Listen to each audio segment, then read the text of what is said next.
Uh, Madam Speaker, the total projection of 10,000 served as an initial benchmark for the NAC's operational planning. But I believe um, we're looking at 50,000 as the initial target. 50,000 Yes, applicants 50,000 applicants po. for 2026.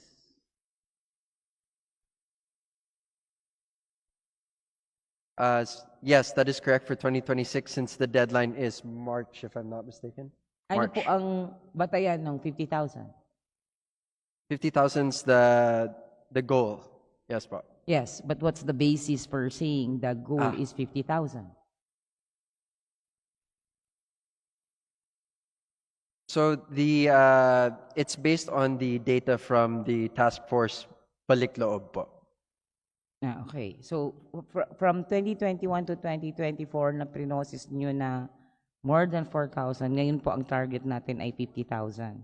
Yes po. At kung ang target po natin ang 50,000, magkano po ang budget ninyo para iproseso sa lahat na activities na kaya nyo gawin para po maproseso ang 50,000 for 2026?